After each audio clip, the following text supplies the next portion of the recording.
Seun Kuti, welcome to SaharaTV. Again.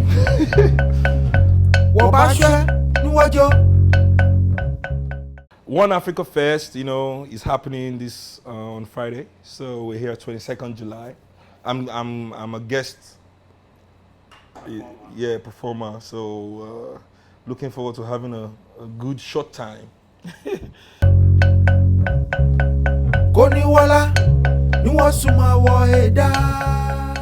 I'm trying to remember the author of a book I just got, The Miseducation of the Negro. I do not think it's only even African black people that are miseducated. I think in general, education for black people is something that is just learning. Something for you to put in your head and regurgitate when asked. Because you have to understand, as colonial masters and slave masters, the only education black people were supposed to get was education to serve. So you know enough that this is a red file. Bring the red file. You understand? Okay, sit down there, write this paper. So you should be able to read and write. It is not an education for forward thinking. It's not an education for organization. You understand? Not a full education. It's learning. It's just, okay, go and Literacy. Read a book. Okay, go and be a banker so you can help us launder money. So you have to understand that. So our education is not orientated towards black self-identification or black self-knowledge. So a lot of black people grew up with black hate, with lies like, oh, black people sold fellow black people into slavery, when the majority of slaves were actually stolen and kidnapped. Many kings fought and wrote letters to the queen demanding the return of their citizens that were kidnapped and stolen, and they were largely ignored. The Ashanti king not only fought against, wrote letters, he demanded that the British come and set up that the only trade he wants to do with the British should only happen if the British is able to set up a gun factory in Ashanti land, and then he's willing, but they refused at that still. We wanted to do trade of manufacturing and goods, but they were just interested in people, so I don't think our education helps us, because it's just filled with lies.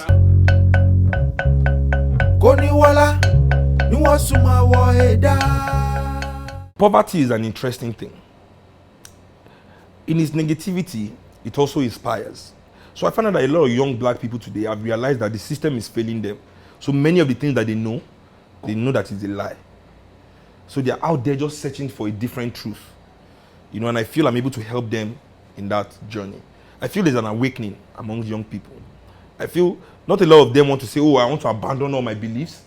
But many of them are saying, if there's something else out there, I want to find out and gauge it and see if I should abandon my beliefs. And this for me is huge progress from the days where people are just knuckled into ignorance, and refusing to lift their head, just bury their head like ostriches. But I believe that there's a shift in momentum. Now, even Beyonce is trying to tap into that commercially, with all this whole formation and her blonde hair still, business, I think because even the establishment can see that there's an awakening. When you lose, like black people have lost ourselves and our identity. There's 5 stages of grief, as they say, when you lose something.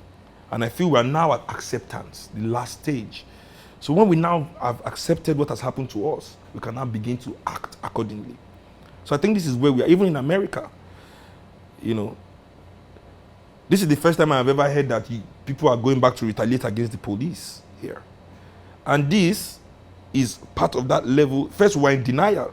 The first thing you do is, oh, these people are not like that. You see, anger. Now they're in the stage of anger. Then the next step is acceptance. And that is where organization comes. And that is where we come together to find a new path. And I really believe that because the establishment now can sense that there's an awakening among black people. And they want to divert the attention of the young people to false leaders, people who never supported the movement, people who were passive, people who were on the fence. You understand? The Beyoncés, the Pharrell, Snoop Dogg is suddenly, and it's only black people that have entertainers as spokespersons. I'm not supposed to be a spokesperson for, for black community. Okay, my music should empower us, yes. I should donate my money to the movement, yes. But it's our intellectuals that should speak for us, not Charles Barkley. You understand what I'm saying? Why is it that, when it's Jewish people, is the most intelligent professor in the university that is Jewish that comes out. When it's German, is the most intelligent intellectual. But when it's black people, they go and bring Charles Barkley. Yeah. They go and bring Bill Cosby. You understand? So they go and bring Beyonce, Seun Kuti. This is not our duty. So let's understand that as well.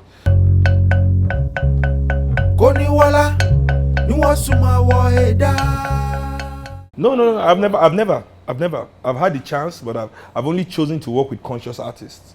I really feel that black music cannot be about love, I'm sorry, or about how you want to fuck your girlfriend, or what you want to buy for her. Like, this is not our business. See, as black people, our music cannot be about these things. It's just ridiculous to come from a continent where 90 people are living in poverty and you're talking about your Benz. Come on, man. Come on. Because music, we cannot use our music to oppress our people. Our music cannot be, young people should listen to music and it should make them feel like, yeah, let me get up and be positive. Let me get up and make things happen.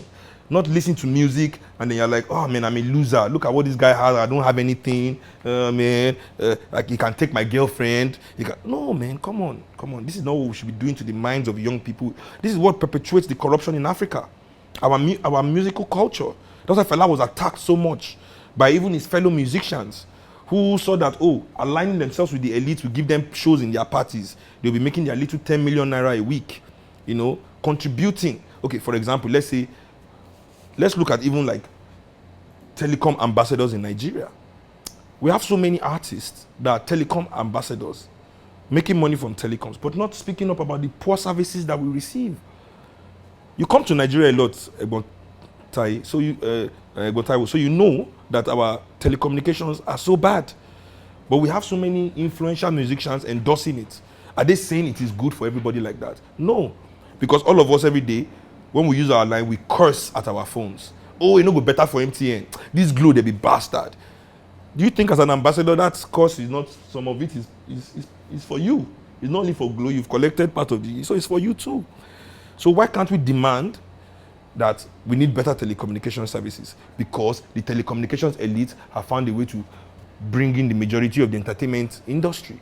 So now everybody thinks, oh yes, we have to accept this shitty service, this 2G that they advertise as 4G, internet, So this is where we are. Everybody is willing to compromise for luxury, for consumerism. But as Africans, we have to be above, because if we continue to, okay, for example, I stopped going out because I had an epiphany on my birthday this year. I went out on my birthday and I spent like $10,000 in the club. I'm not joking. On my, drinks, went like 4 clubs, drinking, partying. So the next morning I woke up, it's not the money really, but I just thought that where did this 10,000 go? This $10,000 I just spent buying champagne, at least 8,000 of it has gone to France. So this is just for alcohol alone, in a week in Nigeria, we send millions of dollars out of our economy to empower foreigners. Just because we see it on TV and we believe that's luxury, that's how we must live. That's the way to. That morning I went to change my Facebook profile. You have to put about yourself. I put really fun. Because everybody's idea of fun is to go out and get wasted. So I'm not going out again. So I'm really fun. You understand? With my shoes are made by a Nigerian guy, and they're the most expensive things that I'm wearing right now. So I really want us to get to that point of consciousness where we realize that we can't waste our wealth on luxury and consumerism. That is the American dream. The dream to be able to acquire anything that you can acquire.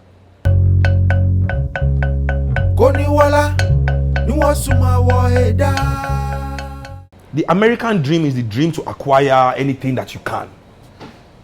But that is not the African dream. So if young African people are chasing the American dream, there's something seriously wrong with their psyche. There's something seriously wrong with Africans trying to acquire the American dream. Our dream should be Africa. Our dream should be a better Africa. And a better Africa is not an Africa filled with consumers. A better Africa is an Africa filled with community-orientated young people. That is what we need.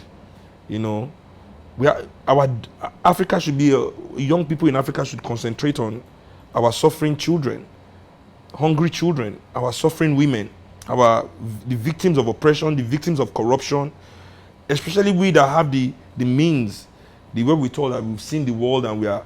I mean, it's nobody's job. Nobody's going to do it for us. As long as we don't do it, we leave that gap for extraction and exploitation, which is continual and which will continue to happen. There will be no change. We will let outsiders choose our heroes for us. We don't even know how to choose heroes in Africa. You know, we just wait for CNN to put one person's face as the hero of Africa and everybody follows him without even asking question. CNN say hate Mugabe. Everybody in Africa hates Mugabe without asking question. Like, why should I hate him? What has he done to me as a black man? Why should I hate him? Nobody asked that.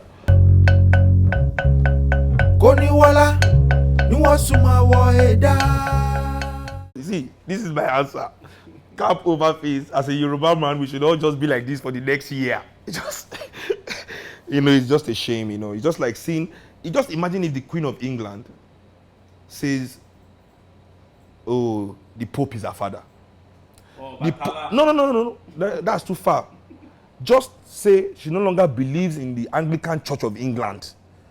I mean, the Church of England. She no longer believes in the Archbishop of Canterbury, and she swears allegiance to the Pope, a fellow Christian, but a Catholic, instead of an Anglican. She's leaving that throne that day.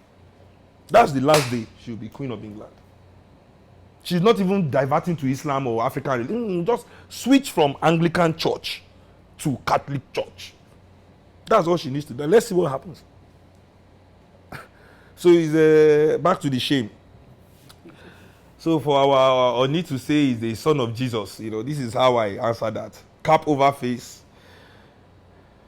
Shame.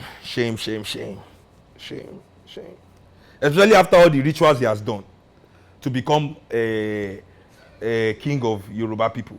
Young Yoruba people, let me tell you something. It is literal when they say to become king in Yoruba land is to Jeoba. Is a literal translation of becoming king. Jeoba, you eat the king. That's how you become king. So after a man has eaten a king, that is the king that just passed. Yes, the king just passed. The Ooni that just, oh, let me just cover my face. Because there's problem. Jesus, oh. There's problem. There's problem everywhere. They also told me that he's the king of everybody. Christians and Muslims alike. Yes, they are Muslim, British. British people are Muslim too. British people are Ifa worshippers too. You know, British citizens that come to when they are doing Ifa festival, that come. But it doesn't mean the queen will pander to them by going to worship with them. No, but she respect their right to free religion and accommodate them and protect them as the king. That's your duty.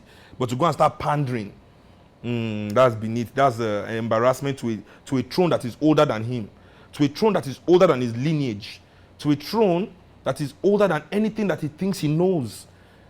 You know, and for him to just, without even general consensus, there's another king like him. I've forgotten that one. He was somewhere, one little young idiot that goes around saying it is the rituals that our ancestors have done. That's why people are suffering. So his throne is now Christian. He's a Christian king. I mean, it's just nonsense. And if the Ooni of Ife can say that, I can see how one little stupid boy that they also gave a crown to can say the same rubbish.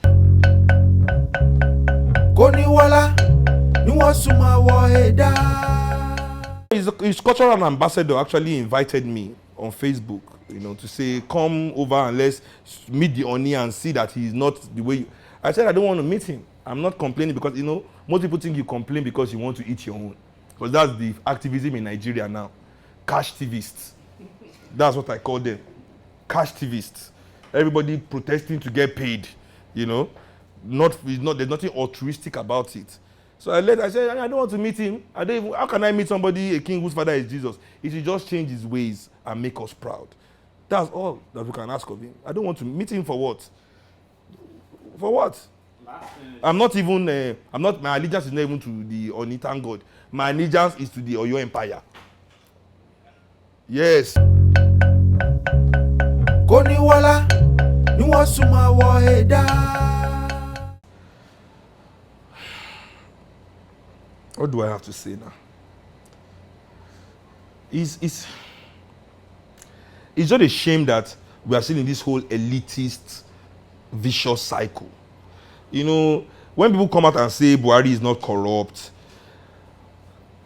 for me, it's a bit naive as well. You know, first of all, when he was Minister of Petroleum in 1977, there was 2.8 billion naira scandal there.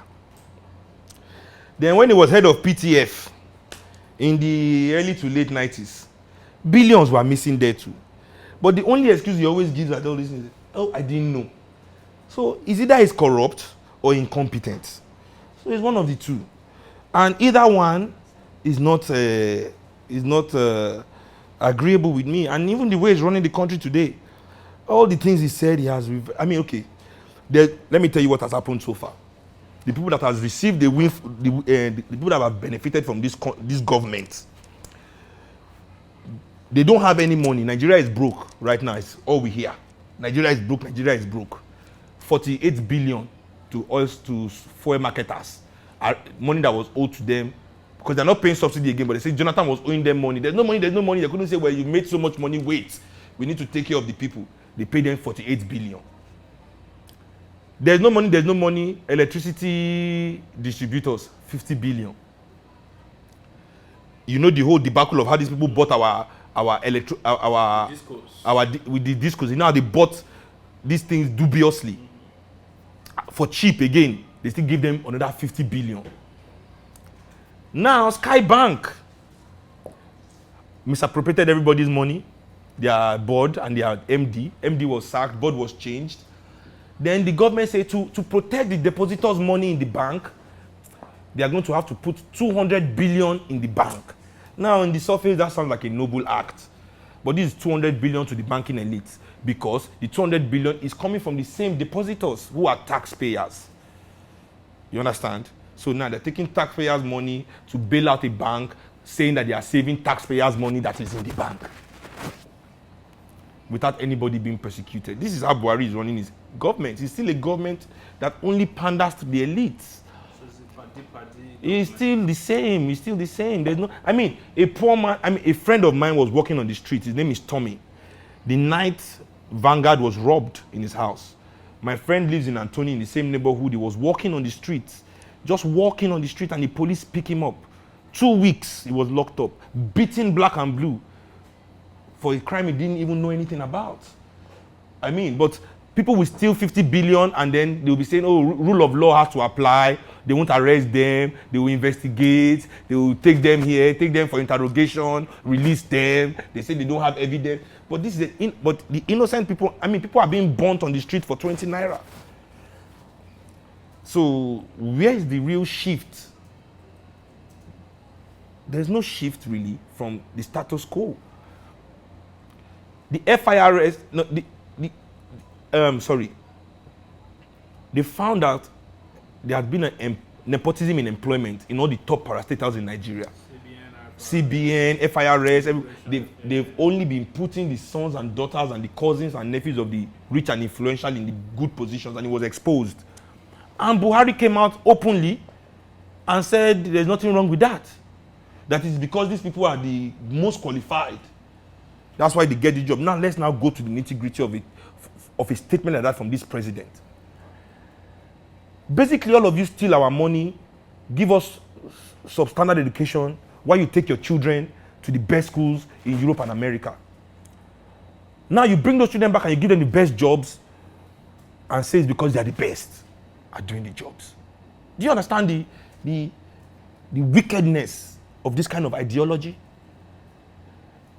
That we as Nigerians who cannot afford to send our children to Europe and America do not afford a better future. That's basically it.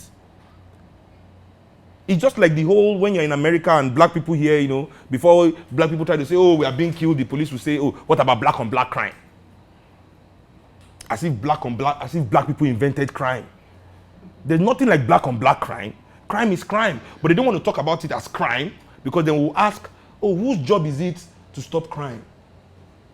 They say the community is not doing enough. Motherfucker, who is paying the community? Nobody is paying the community, but we are paying the police to stop crime. So if crime is festering, it's the fault of the police direct. They are not doing a good job. As Brother Malcolm X said, black neighborhoods are the most policed, yet they have the highest crime. So it's either one or two things. It's either the cops are incompetent or they're in cahoots with the criminals. So now bring this to Nigeria. Is it that Buhari is incompetent or is in cahoots with the corrupt politicians? Thank you. It's always a pleasure having you on the show. You're welcome anytime.